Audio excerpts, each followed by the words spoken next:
Hello friends, famous Avon mobile repairing में स्वागत है आज आप लोग का।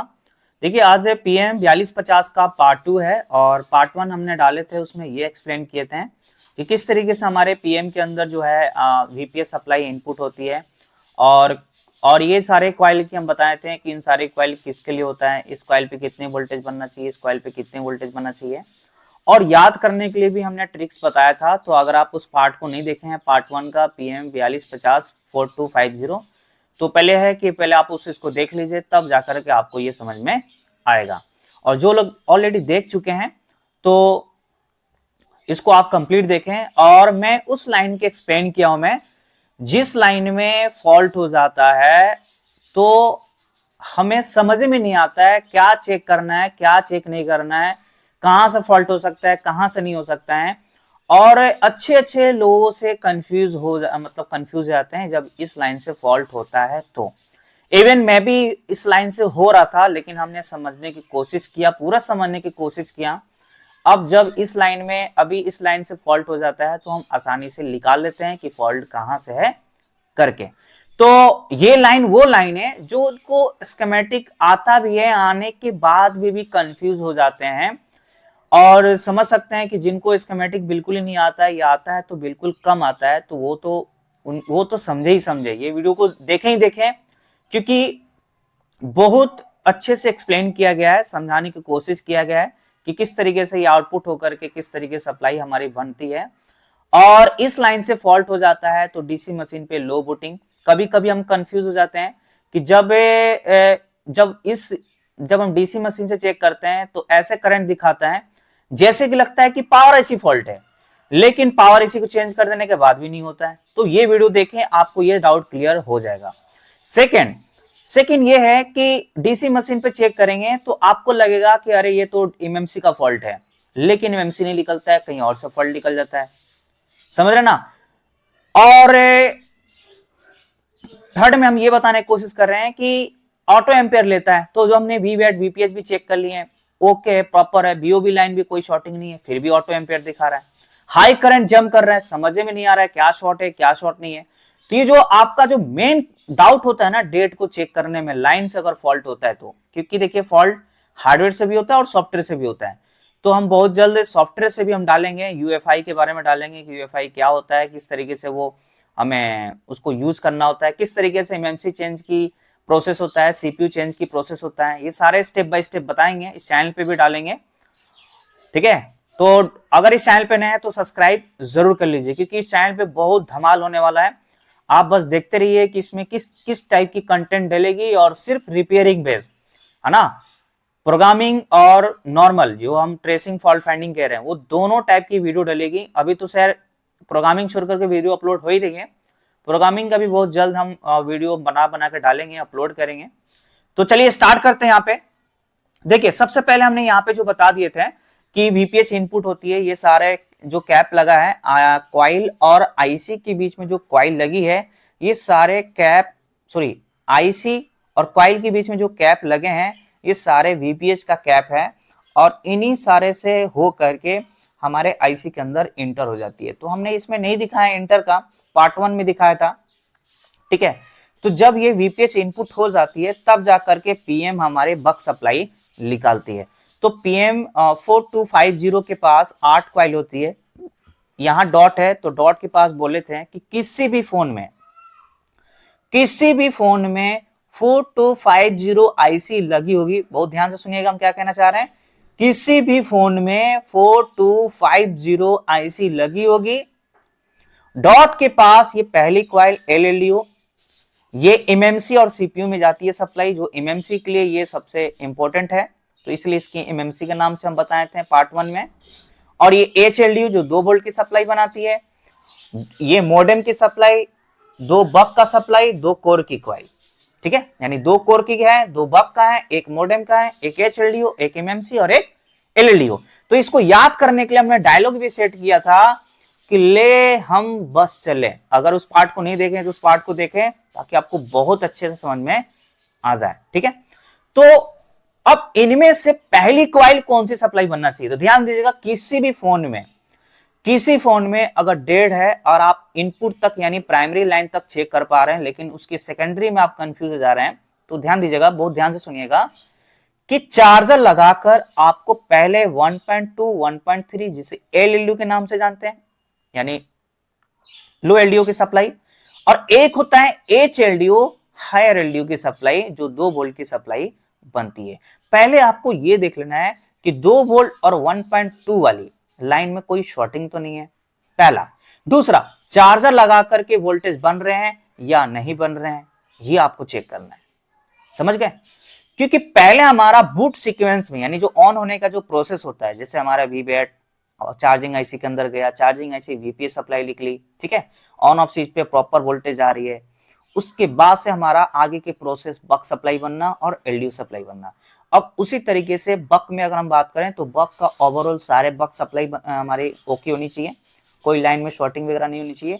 और एलडीओ की बात करें तो वो एलडीओ जो एलडीओ सीपीयू और एमएमसी के लिए जा रही है, वो एलडीओ जो ऑन होने में मदद कर रही है, वो एलडीओ जो सॉफ्टवेयर के लिए वोल्टेज जा रही है, वो एलडीओ जो सीपीयू को ऑन कर रही है, एमएमसी को ऑन कर रही है, वो एलडीओ जब सीपीयू ऑन हो जा रही है तो बाकी सेक्शन को वो इनेबल कर रही है, वो एलडीओ में कोई फॉल्ट नहीं होना चाहिए।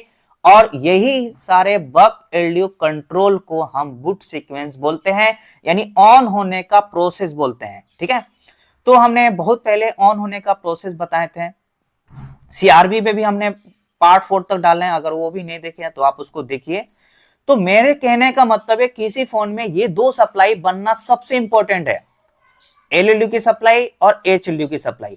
तो हम बात करें PM4250, तो अगर किसी भी फोन में PM4250 आईसी लग करके आ रही है, ठीक है, ध्यान दीजिएगा, बहुत ध्यान से सुनिएगा, PM4250 आईसी लग करके आ रही है, तो आपको चार्जर लगा करके पहले तो आपको कूल टेस्टिंग चेक कर लेना है कि कहीं ये शॉर्टिंग तो नहीं दिखा रहा है ग्राउंड से। ठीक है, अगर ये शॉर्टिंग नहीं दिखा रहा है तो आपको चार्जर लगा करके इस पे आपके डॉट के पास पहली कॉइल 1.2 1.3 वोल्टेज चेक करना है, और उसके बाद से एमएमसी वाले कॉइल के बगल में आपकी तीसरी कॉइल एचएलयू होगी, फिक्स होगी, जो कि इस पे आपको चार्जर लगा करके 2 वोल्ट सप्लाई चेक करना है। ठीक है, अब बहुत ध्यान से समझिएगा, जब यहां से हमारी 1.3 निकलती है तो निकलने का प्रोसेस क्या है? तो निकलने का प्रोसेस है कि सबसे पहले वीपीएस इनपुट होगी, जब वीपीएस इनपुट होगी तो यहां से जहां डॉट होगी वहां से 1 नंबर यानी ये 1 और ये 12, ठीक है, तो काउंट करने का भी तरीका बताए थे कि यहां से यहां 12 बॉल है, ठीक है, और यहां से यहां ऊपर 12 बॉल है। तो अब ये जो हमारी सप्लाई निकल ली 1.3, तो पहले स्विचिंग होगी, पहले क्या होगी? स्विचिंग होगी, ये कॉइल के द्वारा, इस आईसी के द्वारा। तो स्विचिंग जो हो रही है आप देख सकते हैं कि यहाँ पे जब 12 हो गए, 12 हो गए, तो ये हो गए 13, ठीक है, ये हो गया आपका 13 और ये हो गया आपके 13। अब यहां से 24 25 26 यानी 13 और 26 से 13 और 26 नंबर बॉल से ये पहले आपकी स्विचिंग हो रही है, ठीक है, स्विचिंग हो रही है, और ये कॉइल के दूसरे लाइन से रेगुलेट हो रही है, यानी फाइनली ये आउटपुट निकाल दे रही है 1.3 वोल्ट। ठीक है, तो रेगुलेट वाले अगर हम बात करें, यानी जब फाइनली ये जब हमारी सप्लाई 1.3 आउट हो रही है तो देख सकते हैं कि इस वाले बॉल से हमारे रेगुलेट हो रही है, तो इस वाले से स्विचिंग से है और इस वाले जो लाइन है कनेक्टेड है वो हमारा रेगुलेट का है। तो पहले हमारे यहां से स्विचिंग होगी और फाइनली यहां से आउट हो जाएगी, आउट हो जाएगी, और आउट हो करके अब ये सप्लाई 1.3 जिस सेक्शन को जानी चाहिए, है ना, जैसे कैमरे में, सीपीयू में, मतलब कहीं पे भी अगर जाना चाहिए तो वहां पे ये सप्लाई चली जाएगी, लेकिन रिटर्न यानी यही वाले वोल्टेज आपके रिटर्न पावर के अंदर भी जाएगी। फिर से ध्यान से सुनिएगा, 1 नंबर आपकी जब सप्लाई आउट होगी तो जब सेकेंड नंबर ये रिटर्न पीएम के अंदर जाएगा, सेकेंड नंबर रिटर्न पीएम के अंदर जाएगा। किसके लिए जाएगा भाई?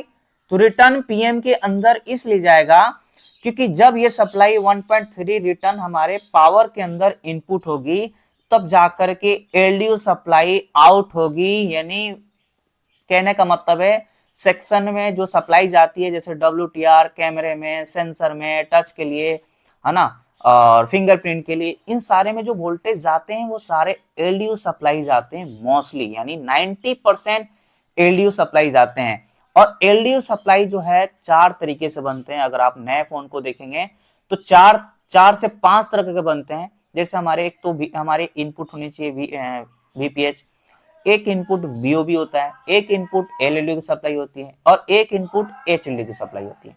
तो 4 तरह का सप्लाई जब इनपुट होती है तब जाकर के एलडीओ सप्लाई आउट होती है और वो आउट करके काफी सारे सेक्शन के अंदर जाते हैं। बहुत ध्यान से सुनिएगा हम क्या कहना चाह रहे हैं। 4 तरह की सप्लाई, और जब आप किसी में देखेंगे तो 5 से 6 तरह का सप्लाई इनपुट होती है तब जाकर के एलडीओ निकलते हैं। लेकिन जब आप पुराने फोन में देखेंगे तो एलडीओ सप्लाई निकालने के लिए 3 तरीके सप्लाई इनपुट होती है, एक वीपीएच, एक एलएलडीओ यानी 1.2 1.3 की सप्लाई और एक 2 वोल्ट की सप्लाई। तो जब ये 3 तरह का सप्लाई इनपुट होता है तब जाकर के आउट करके जिस सेक्शन को चाहिए वोल्टेज वो सेक्शन के अंदर चली जाती है। तो यहां पे कंफ्यूज मत होइएगा, ये सारे क्लियर होने वाला है बहुत जल्द।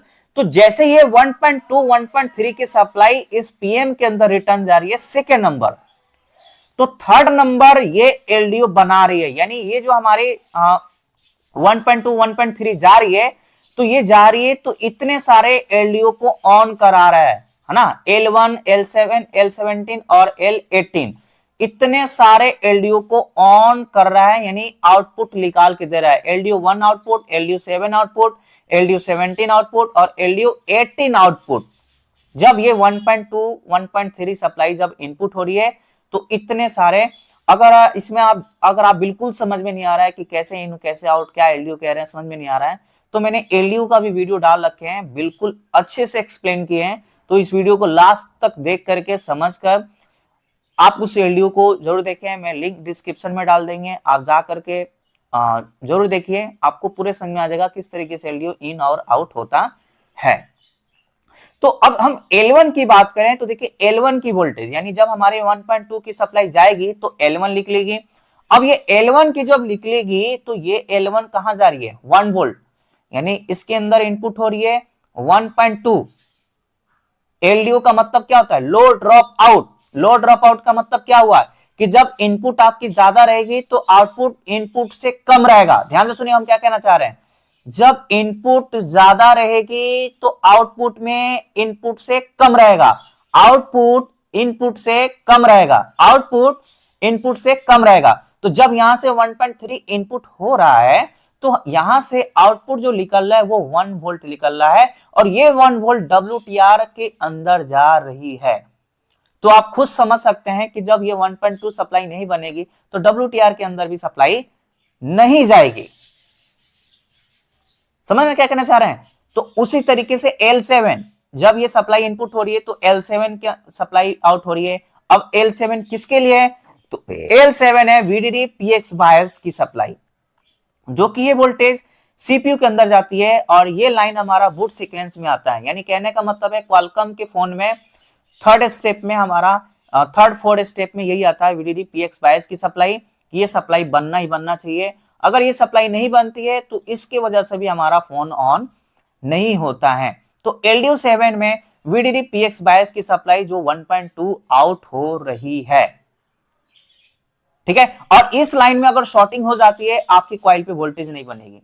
यही तो खेल समझना है, यही तो खेल समझना है कि कौन सा एलडीओ में शॉर्टिंग होगी। अगर वही WTR के लाइन में शॉर्टिंग होगी तो आपके यहाँ पे कोई इफेक्ट नहीं पड़ेगा, क्योंकि WTR की लाइन बिल्कुल अलग हो गया, वो ऑन होने का नहीं है। वो अगर वो WTR निकाल भी देंगे तो भी फोन ऑन रहेगा। लेकिन अगर इस लाइन में अगर शॉर्टिंग हो जाती है फोन डेड।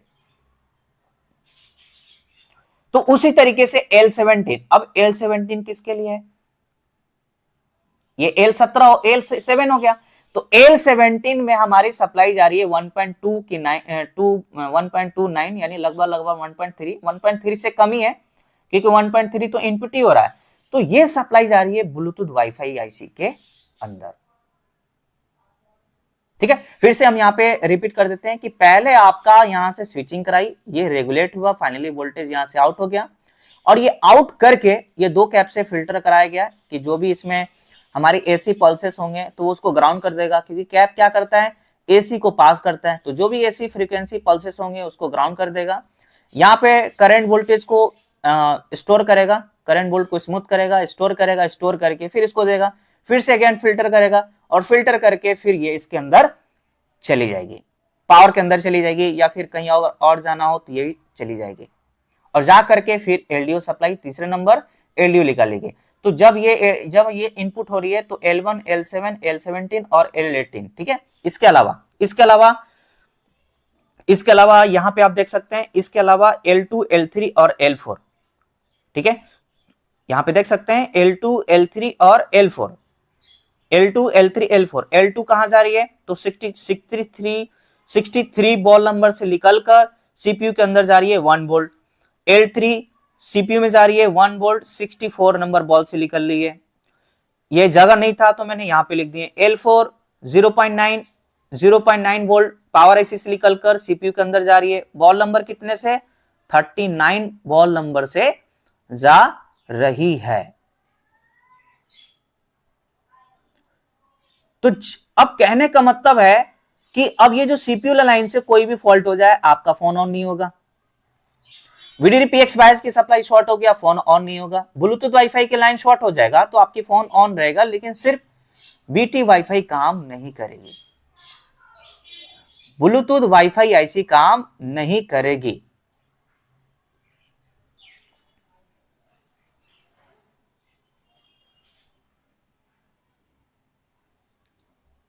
ठीक है। उसी तरीके से हमारे एचएलडीओ की सप्लाई है। एचएलडीओ मतलब 2 वोल्ट की सप्लाई, समझ रहे ना। तो ये 2 वोल्ट की सप्लाई निकालने के लिए सबसे पहले वीपीएच इनपुट होगी कैप से होकर के, जब ये वीपीएच स्टेबल रहेगा, ओके रहेगा, तब जाके ये पावर जब ओके रहेगी तो ये पावर हमारी आउटपुट निकालेगी 2 वोल्ट, सेम टू सेम पहले स्विचिंग कराएगी, स्विचिंग करा करके दूसरे बॉल से रेगुलेट करा करके आउट कर देगी। इसमें करंट की मात्रा ज्यादा है, वोल्टेज कम है, 2 वोल्ट और करंट ज्यादा है। ये 2 कैप से फिल्टर कराया जा रहा है और फिल्टर करा करके रिटर्न फिर पावर के अंदर चली गई।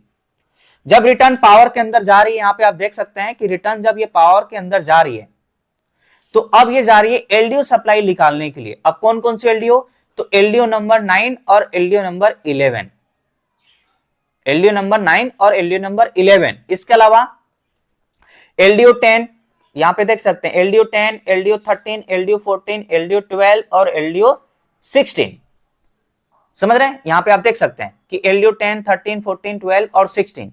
यानी जब 2 वोल्ट सप्लाई यहां से बन रही है तो ये बनकर रिटर्न इस पावर के अंदर जा रहा है। देखिए यहां पे हमने एरो बना दिया, आउटपुट का है, ये क्या है, आउट है, ये आउट है और ये फिर क्या हो रहा है, रिटर्न इन हो रहा है, यानी इस आईसी के अंदर इन हो रहा है।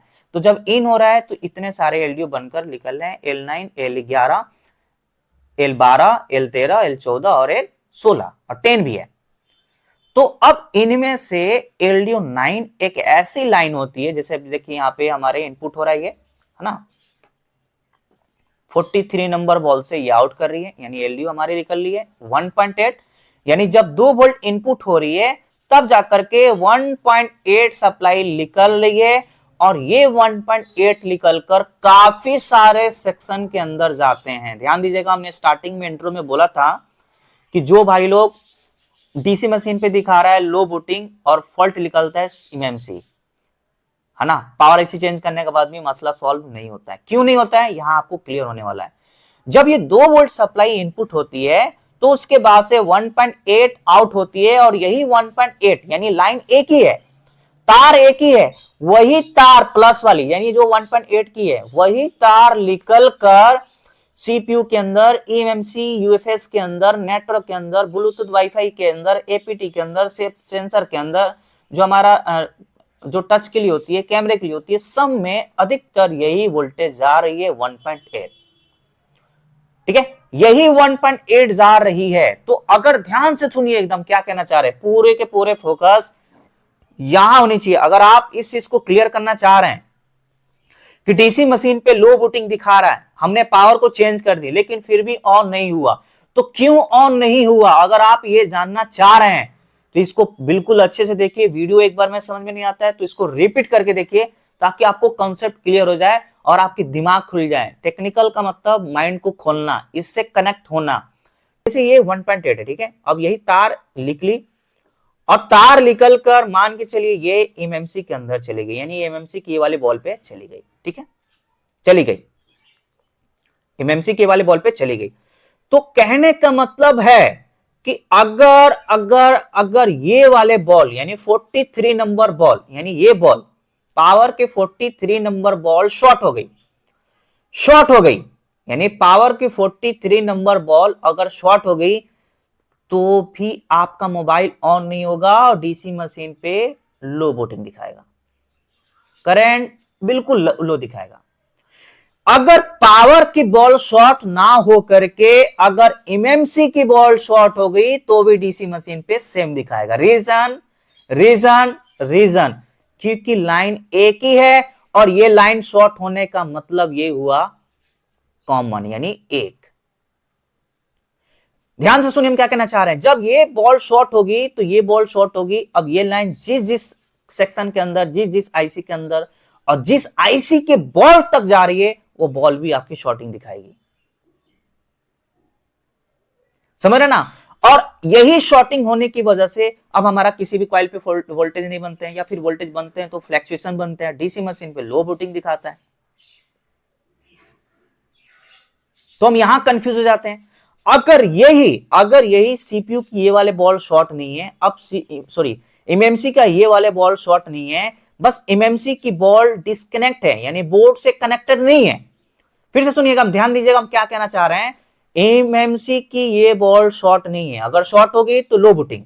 क्यों? क्योंकि ये हमारे काफी सारे सेक्शन के अंदर जा रहे हैं और हमारा ऑन होने के लिए, जैसे हमारा वीपीएच की सप्लाई काफी सारे जगह जाती है, वीवेट की सप्लाई भी काफी सारे सेक्शन के अंदर जाते हैं, उसी तरीके से 1.8 ये किसी भी आईसी में आपको 1.8 आपको मिलेगी, जो किसी किसी एलडीओ 9 से निकलती है, किसी किसी पावर से एलडीओ 5 निकलती है, किसी किसी पावर से एलडीओ 13 निकलती है। उसी तरीके से ये एलडीओ 9 है, एलडीओ 9 है जो 1.8 है, और ये 1.8 काफी सारे सेक्शन के अंदर जा रही है।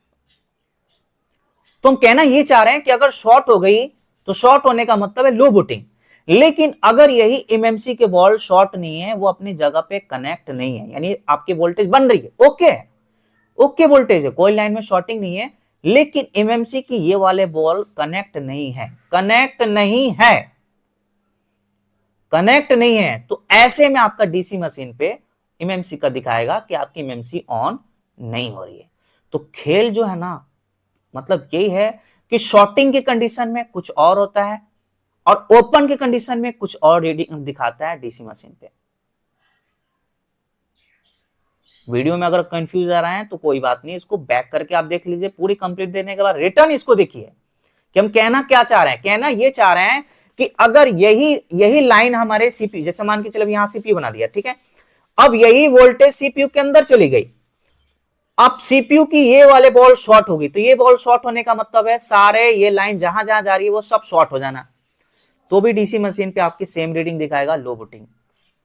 आप पावर भी चेंज करेंगे, क्रिस्टल चेंज करेंगे, वीपीएच लाइन देखेंगे, कॉइल भी चेंज करेंगे, सब कुछ देखेंगे, लेकिन फिर भी आपके प्रॉब्लम सॉल्व नहीं। सीपीयू को रिवॉल्व करेंगे तो भी नहीं होगा, क्यों नहीं होगा? क्योंकि आपकी सीपीयू की बॉल शॉर्ट है। वही अगर सीपीयू की बॉल शॉर्ट नहीं है, वोल्टेज हमारा यानी पावर ठीक है, लाइन ठीक है, लेकिन सीपीयू की ये वाले बॉल कनेक्ट नहीं है, तो ऐसे कंडीशन में डीसी पे कुछ और रीडिंग दिखाएगा। तो आपसे ध्यान दीजिएगा, जब भी अगर आपके पास लो बूटिंग है या 40 जाके जीरो हो जाए, 50 जाके जीरो हो जाए, 80 जाके जीरो हो जाए, तो आपको जो है ना निंजा टेक्निक अपनाना है, ठीक है। मेरा ऑनलाइन भी क्लास आप ज्वाइन कर सकते हैं, क्या निंजा टेक्निक करना है। तो ऐसे कंडीशन में जो है ना आपको सीपीयू एमएमसी पे अच्छे तरीके से निकालना लगाना आनी चाहिए, ठीक है। पहला स्टेप हम क्या करते हैं, देखिए हम आपको कुछ तरीका बता देते हैं। पहला स्टेप आपको वीबैट चेक कर लेना है कि प्रॉपर स्टेबल है कि नहीं है, वीबैट, ठीक है। सेकेंड वीपीएच ओके है कि नहीं है। थर्ड, और बेसिक में तो आपको ऑन ऑफ चेक करना ही करना है कि ऑन ऑफ स्विच हमारा सही है कि नहीं है। थर्ड, बक में कोई शॉर्ट नहीं होनी चाहिए, बक लाइन में, ठीक है, बक लाइन में कोई शॉर्ट नहीं होनी चाहिए। और फोर्थ, एलडीओ। अब एलडीओ में सबसे पहले आपका 1.8 की सप्लाई चेक करना है एलडीओ में कि हमारा ओके है कि नहीं है, स्टेबल है कि नहीं है, बन रहा है या नहीं बन रहा है, ये आपको चेक करना है, ठीक है। जब आपकी बक लाइन भी ओके, कोई शॉर्टिंग नहीं है, वीपीएच भी ओके, कोई शॉर्टिंग नहीं है, वी बैट भी ओके, कोई शॉर्टिंग नहीं है, स्टेबल वोल्टेज है, बक पे कोई वोल्टेज नहीं बन रही है, या बन रही है तो फ्लक्चुएशन बन रही है। तो आपको करना क्या है, आपको बोर्नियो के हार्डवेयर सॉल्यूशन में 5वें नंबर बोर्नियो के हार्डवेयर सॉल्यूशन में एक इन आउट का ऑप्शन होता है, इन आउट वोल्ट का ऑप्शन होता है, इसको खोलना है। जब इसको आप खोलोगे तो इसमें आपका काफी सारे कैपेसिटर यानी जो वोल्टेज की जो कैप होते हैं वो दिखाता है कि ये कैप इतनी वोल्ट का है, ये कैप इतनी वोल्ट का लाइन के लिए है। उन सब पे आपको शॉर्टिंग के लिए चेक लेना है कि कोई सी लाइन में शॉर्टिंग तो नहीं है। अगर किसी भी कैप पे कोई शॉर्टिंग अगर नहीं दिखा रहा है तो उसके बाद से आप क्या करोगे, उसके बाद से क्या करोगे, एक बार आप पावर को दूसरा लगा कर देखोगे, पावर दूसरी लगाने के बाद भी वोल्टेज नहीं बन रही है या फिर बन रही है तो फ्लक्चुएशन बन रही है, तो फिर अब क्या करोगे, अब छठे नंबर पे यानी अगर ये ओके है तो पावर को एक बार चेंज करना है। पावर चेंज करने के बाद भी अगर फिर भी नहीं हुआ तो आपको एमएमसी को रिमूव करना है और एमएमसी को रिमूव करके देखना है कि क्या कोई हलचल हुआ, यानी डीसी मशीन पे कोई हलचल हुई।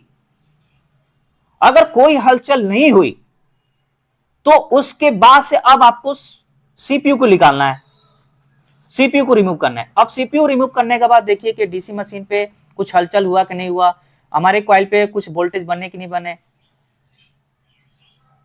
हालांकि सीपीयू निकालने के बाद इमीडिएट में देखेंगे तो वोल्टेज आते हैं लेकिन फ्लक्चुएशन आते हैं। क्वालकॉम में निकालेंगे तो सिर्फ 1.2 1.3 वाले दिखाता है, बाकी सब कोई भी नहीं दिखाता है। तो ऐसे में एक और आप टेक्निक अपना सकते हैं कि एमएमसी निकाल दिए, सीपीयू हम निकाल दिए, सीपीयू निकालने के बाद भी कोई हलचल नहीं हुआ तो एक बार जो है हम सेम नंबर का सीपीयू निकालेंगे, same number same version, same number का सीपीयू निकाल लेंगे, किसी भी फोन से निकाल लेंगे और निकाल कर हम उस बोर्ड में फिक्स करेंगे। ध्यान दीजिएगा, इससे आपका मोबाइल ऑन नहीं होगा, बस आपका एक पता चल जाएगा कि हमारे सीपीयू से फॉल्ट है क्या करके। तो जब आप सेम नंबर का सीपीयू निकाल करके जब आप लगाएंगे उस फोन के अंदर, उस बोर्ड के अंदर, तो अब आपकी रीडिंग में अगर हलचल होगी, जैसे अगर क्वालकॉम का है तो क्वालकॉम वाले में स्टक हो जाता है, क्वालकॉम वाले में क्या होता है, स्टक हो जाता है। जैसे 80 पे होल्ड हो जाएगा, 90 पे होल्ड हो जाएगा, 100 पे होल्ड हो जाएगा, 120 पे होल्ड हो जाएगा, है ना, 85 पे होल्ड हो जाएगा, इस तरीके से स्टक हो जाता है। तो अगर आपने दूसरी सीपीयू लगा करके अगर आपने चेक कर लिया और स्टक हो गया तो इसका मतलब ये हुआ कि आपका पहले वाले सीपीयू वाकई में काम नहीं कर रही है। अगर हलचल हो गया तो कंफर्म हो जाएंगे, ठीक है। तो फिर उसके बाद से अब अपने सीपीयू, पुराने वाले सीपीयू को अच्छे से क्लीन कीजिए, रिवॉल्व करके डालिए, देखिए आ रहा नहीं आ रहा, हो रहा नहीं हो रहा है। अगर क्लीन करके रिवॉल्व करने के बाद भी नहीं हुआ तो कंफर्म हो गया कि हमारे सीपीयू से फॉल्ट है करके। ऐसे जल्दी आपकी फॉल्ट फाइंड हो जाएगी। और एमएमसी लगी हुई नहीं होनी चाहिए, क्योंकि एमएमसी लगाओगे तो ऑन होगा नहीं। क्यों?